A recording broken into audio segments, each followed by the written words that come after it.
प्रेम भुवन मानु जयघोष राजेंद्र जितेंद्र सुई सद्गुरुभ्यो नमः। मेरे असली उपकारी ऊर्जा पुरुष शास्त्रज्ञाता प्रेम लब्ध प्रसाद 451 दीक्षा दानेश्वरी गुणरत्न सुई सद्गुरुभ्यो नमः। बधाना हૈયામાં વસનાર हमेशा हंसता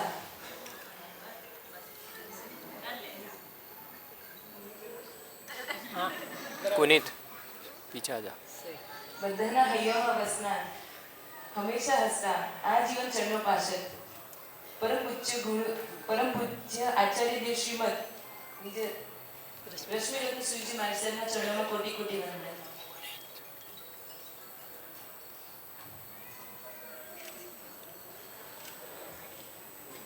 चारशोથી अधिक शिष्योના ગુરુમૈયા પરમ પૂજ્ય પરવર્તિની સાધ્વીજી શ્રી પુણ્યરેખા શ્રીજી महाराजના ચરણોમાં કોટી કોટી વંદન। મારા હૈયાના હાર મારા ઉપકારી પરમ પૂજ્ય સાધ્વીજી શ્રી હર્ષિત રેખા શ્રીજી महाराजના ચરણોમાં કોટી કોટી વંદન।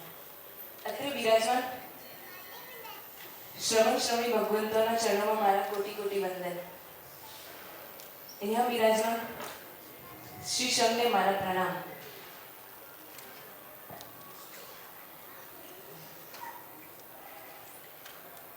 अल्पश्रुतं श्रुतवतां परिहासधाम त्वद्भक्तिरेव मुखरीकुरुते बलान्मा यत्कोकिलगिरमधौ मधुरं विलक्ति तच्चारुच्युतकणिकानिकरैकहेतु। अर्थात जिस तरह अल्पज्ञानी को प्रभु की भक्ति ही उसे बोलने के लिए विवश करती है, वसंत ऋतु में खिली हुई सुंदर आम्र कलिका ही कोयल के स्वर को मधुर बनाने का कारण बनती है, उसी तरह आज आप सबके हृदय के अहोभाव बहुमान भाव ही मुझे मेरे चारित्र जीवन को व्यक्त करने के लिए समर्थ कर रहे हैं। Before 10 years जब मैं 10 साल की थी तब मेरी लाइफ में धर्म का कोई अंश भी नहीं था। मम्मी के बार बार बोलने पर कभी कभी दर्शन पूजा करने जाना पड़ता था। जैसे मानो कि जैन धर्म क्या है कैसा है, किसी वस्तु का कोई ध्यान नहीं, किसी वस्तु का कोई ज्ञान नहीं। बस इसी दौरान वेस्टर्न सोम चिंतामणि में रहने आने का हुआ। सोम चिंतामणि के देरासर में मुनीश्वर दादा को देखते ही पहली नजर में ही मानो जैसे मेरी आंखों से आंसू बह गए। ऐसा लगा कि प्रभु में ऐसा तो क्या है जिससे मैं आकर्षित हो गई। बस तभी मुझे सोम चिंतामणि में शाइनी बहन यानी साध्वीजी गुणानंदी रेखा श्रीजी महाराज साहब और नेहा बहन यानी श्री ध्याना श्रीजी महाराज साहब ऐसे दो कल्याण मित्र मिले। प्रभु की राह दिखाने वाले ऐसे दो कल्याण मित्र मिले जिनकी वजह से मैं प्रभु भक्ति और धर्म ज्ञान में जुड़ने लगी। तब मेरा वो समय था जब मुझे लोगत सूत्र भी ठीक से नहीं आता था। लोगत सूत्र भी मुझे ठीक से नहीं आता था। बस मेरे परम उपकारी कल्याण मित्रों की सलाह से मैंने भी उद्यान तप की फॉर्म भरा और उद्यान तप की आराधना करने गई। उद्यान तप की आराधना में एक दिन चारित्र उपकरण वंदनावली हुई जिसमें 3 साल में दीक्षा न ले तो 1 विवेक का त्याग, और ऐसा नियम बहुत सारे तपस्वियों ने लिया। मुझे भी लेने की इच्छा हुई, लेकिन मैं कैसे हिम्मत करूं, बिकॉज जिसे लोगस सूत्र तक भी नहीं आता वो उद्यान तप की क्या आराधना करेगा। फिर भी मेरे कल्याण मित्र की सहायता से मैंने भी उद्यान तप किया और ये विचार तो था ही कि लोगस सूत्र भी नहीं आता है तो मैं कैसे ये विवेक का त्याग ले लूं। लेकिन फिर भी मैंने हिम्मत करके 1 विवेक का त्याग करके रजोवरण लिया। आज वो 1 विवेक का जो त्याग था ना, वो आज मुझे इस स्टेज पर खड़ा कर रहा है। बस वो 1 विवेक के त्याग के लिए मैंने मास्टर के पास जाना चालू किया, सब किया। लेकिन बस उद्यान करके जैसे ही घर पे आए, बस रूटीन लाइफ बस घर पे रहना, वॉशरूम में रहना, वो सब चालू हो गया। कभी कभी मास्टर के जी पास जाती थी, लेकिन वो भी कैसा कि आना जाना। मेरे बड़े उपकारी श्री रत्नाश्री जी मास्टर के पास आना जाना लगा रहता था। बस उसी दरमियान नेहा मास्टर की दीक्षा का समय नजदीक आया। उनकी दीक्षा देखते देखते ही, कोई वैराग्य तो था ही नहीं, बस उनकी दीक्षा देखते देखते ही दृढ़ संकल्प किया कि मुझे भी दीक्षा ही लेनी है।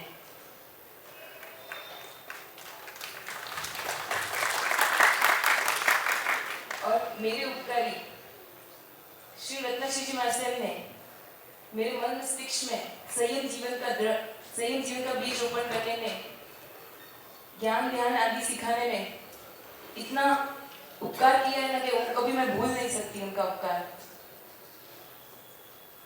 मैंने ये भी रियलाइज किया है कि अपनी पूरी लाइफ कंपटीशन, कंपैरिजन इसमें ही पूरी हो रही है। जब छोटी थी तब बच्चों के टॉयज देख के ऐसा लगता था कि मुझे भी ये टॉयज चाहिए, पापा मुझे भी ये टॉयज दे लाओ। फिर थोड़े और बड़े हुए, स्कूल में गए, तो स्कूल में फ्रेंड्स की स्टेशनरी देख के कंपटीशन किया, कंपैरिजन किया, हर चीज में कंपैरिजन, कंपटीशन। फिर और थोड़े बड़े हुए, युवा अवस्था में आए, तब ऐसा लगा कि अब तो रोज व्हाट्सएप के स्टेटस देख देख कर आज वो वहां पे गया है ना, तो बस पापा मुझे भी वहां पे लेके जाओ। भाई को तो मतलब ऐसे नचाने का उंगली पे, बस रोज रोज न्यू होटल्स। जैसे होटल से तो मेरा जाना हुआ नहीं, बिकॉज मेरे मम्मी पापा के इतने मतलब अच्छे संस्कार है कि ज्यादा होटल्स में जाना हुआ नहीं। लेकिन फ्रेंड्स के साथ नाइट्स करना ये सब चालू ही था।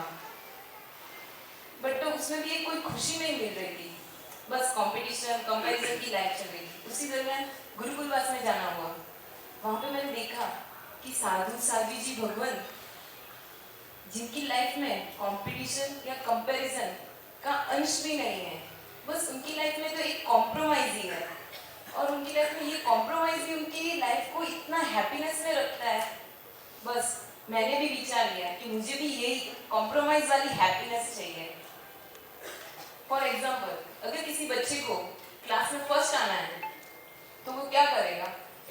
वो क्लास में फर्स्ट आने के लिए अपने खेलने कूदने के दिनों को छोड़कर बस अपनी पढ़ाई पर ही ध्यान देगा।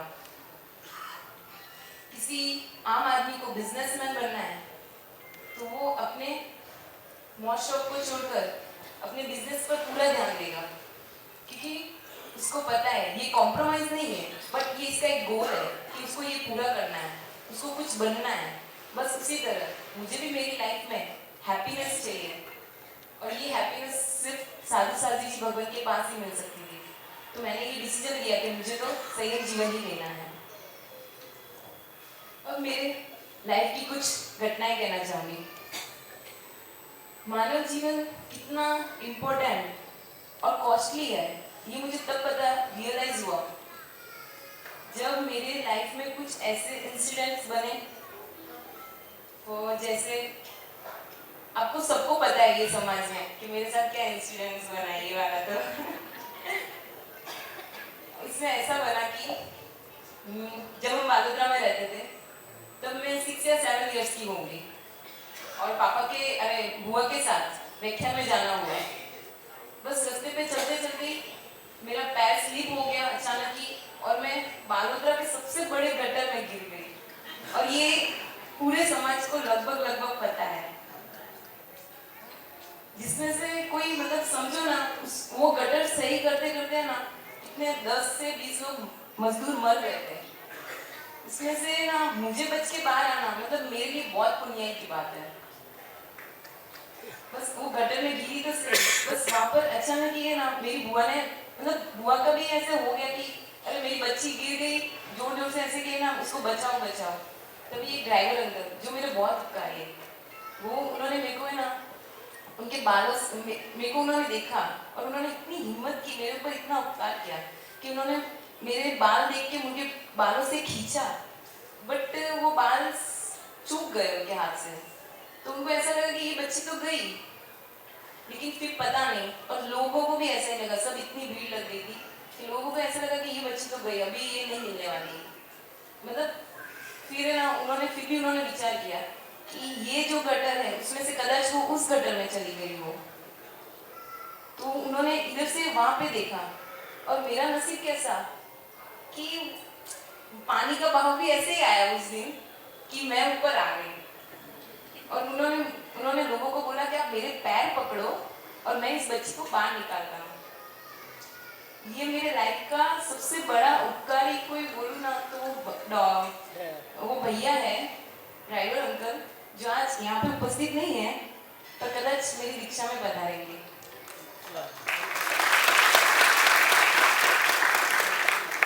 गुरु भगवान, आज यही फील हो रहा है कि आप भी मेरी लाइफ में ऐसे ही ड्राइवर बन के आए हो। आप भी मुझे इसी तरह तारने वाले हो, इस संसार रूपी गटर से आप मुझे बाहर निकालने वाले हो। आपका ये उपकार मैं कभी नहीं भूलूंगी। बस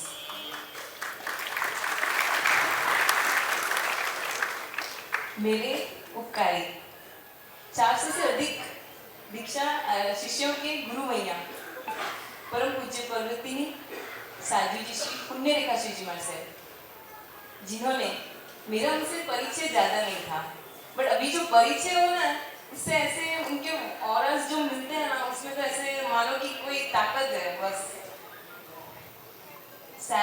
माइसेट का चौमासे से पहले ही 8वां लाइन्स में आना हुआ, और गुरु मैया ने हम सब मुमुक्षुओं को बिठा के, हमारे चारित्र्य मूल्य बहुत गाढ़ होते हैं जो 5-5 साल तक चलते हैं, टूटने का नाम ही नहीं लेते हैं। बस गुरु मैया का ऐसा एक बोलो ना वचन सिद्ध है कि गुरु मैया ने ये हम सब मुमुक्षुओं को बोला कि आप चारित्र्य मूल्य कर्मों को तोड़ने के लिए एक ऐसा नियम लो, समूह में हम सब ने आंदोलन किया है, वो गुरु मैया की कृपा किया है, और वो गुरु मैया का वचन सिद्धि जो पुरुषार्थ है उससे आज मैं यहाँ पे खड़ी हूँ। गुरु महाराज आपका बहुत बहुत उपकार है। लास्ट टाइम फाइनली आपने ही मेरे चारित्र कर्मों को तोड़ा, मूल्य कर्मों को तोड़ा। अब मैं 2 जगह थी ऐसे, तो उसमें क्या हुआ पता है कि एक बार बड़े बाजी के पास जाना हुआ, मेरे उपकारी दीपचिंतक मेरे गुरुदेव परम पूज्य साधु जी हर्षी रेखा जी महाराज के पास, उन्होंने अपना जो वात्सल्य भरा और आशीष भरा जो हाथ मेरे सिर पर रखा था, उसमें मैं 2 लाइन बोलना चाहूंगी। आ मात्र हाथ નથી, કૃપાનો વિરાટ વિશ્વ છે। આ વિશ્વમાં મને સ્થાન મળે, આ વિશ્વમાં મને સ્થાન મળે એવું હું સદભાગ્ય માંગુ છું, એવું હું સદભાગ્ય માંગુ છું। बस गुरुदेव की वाचना, गुरुदेव की वैराग्य भरी वाचनाएं सुन सुनकर मेरा जीवन भी परिवर्तन की ओर चलने लगा। गुरुदेव की वाचना में सतियों की वाचना, जिसमें सतियों के चरित्र, ऐसे ऐसे चरित्र, सीता सती का चरित्र, अंजना सती का चरित्र, मैना सुंदरी, सीता क्या शालीभद्र, स्तूलीभद्र, इन सबका परिचय सुन सुन के मन में ऐसे कोई खाली जगह भी थी ना वैराग्य के लिए, वो पूरी भर दी उन्होंने। और मैं अपने आत्मा में पूरी तरह लीन हो पाऊं, बस ऐसे ही गुरुदेव से आशीर्वाद मांगती हूँ। अब मेरे उपकारी, मेरे पापा मम्मी, जिन्होंने मुझे बहुत ही, हम 4 भाई बहन में मैं सबसे 4th नंबर पे हूँ, ऐसे हम 10 भाई बहन हैं लेकिन मैं बीच की हूँ। उन्होंने मुझे इतना मतलब इतना अच्छे से ना गाइड किया है हर चीज़ को, बहुत अच्छे से। उन्होंने मुझे हर चीज़ को मतलब मैं जिद करूँ और वो हर चीज़ को पूरी करते हैं। मम्मी तो मेरे ऐसे जिन्होंने धर्म के संस्कार बचपन से डालने शुरू किए, लेकिन मैंने कभी संस्कार लिए नहीं, वो तो मेरे मुनीश्वर दादा के दर्शन से ही सफल हुए, बट उनके जो गाढ़ संस्कार थे वही आज काम आ रहे हैं। मम्मी ने तो जो उपकार किया है ना, मेरे घर में मेरी दीक्षा के लिए कोई रेडी नहीं था, बस मेरी मम्मी ही मेरे को ना सपोर्ट करते थे कि नहीं तू इतनी सारी घटनाओं से बची है ना, तो आज इसलिए ही बची है कि तू आगे जाके दीक्षा लेगी।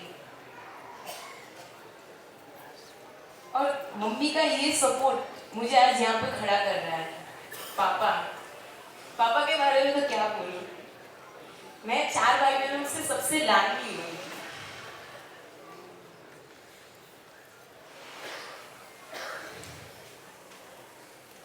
मेरे पापा है ना, कभी ऐसे बाहर से दिखाते नहीं है कि वो कितना प्यार करते हैं, बट वो मुझे पता है कि वो कितना प्यार करते हैं।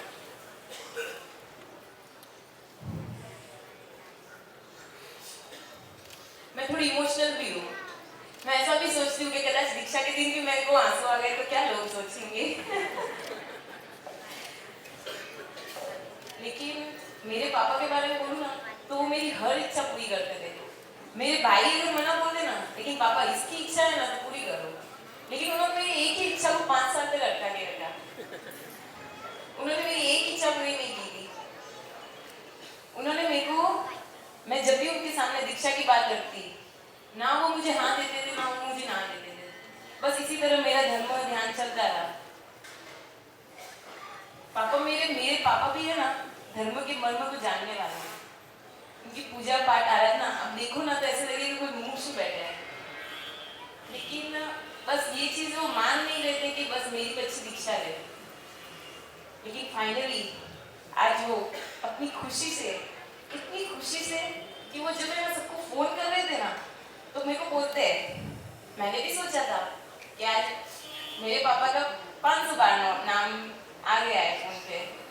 और जब वो है ना खुशी, ऐसी खुशी जाहिर कर रहे थे ना मेरे को, तो मेरे को ऐसा हुआ, कुछ नहीं, देर सही पर देर आया।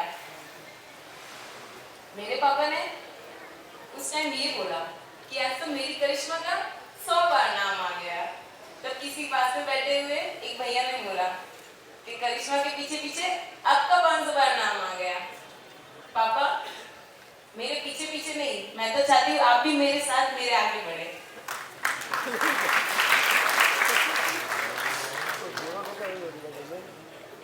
आज मेरे पापा खुशी खुशी से सकल संग के साथ मेरा मुहूर्त लेने के लिए पधारे हैं गुरु चरणों में। गुरुदेव की एक बात हमेशा मुझे याद रहती है। गुरुदेव की एक बात मुझे हमेशा याद रहती है।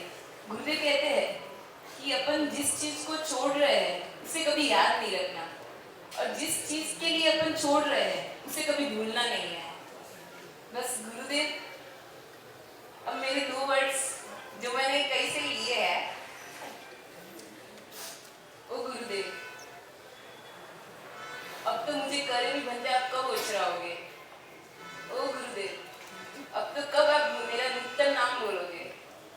ओ गुरुदेव, अब तो कब आप मुझे इन आभूषणों से मुक्त होने का आदेश दोगे। ओ गुरुदेव, आपका वो वाक्शेप जो मेरे संयम जीवन को इतनी ऊंचाई तक ले जाए कि मुझे भी मोक्ष की कुछ सीढ़ियां दिखने लगे। ओ गुरुदेव, आप शीघ्र से शीघ्र मुझे भी ऐसा उत्तम और मंगलमय मुहूर्त प्रदान करो। मुहूर्त प्रदान करो।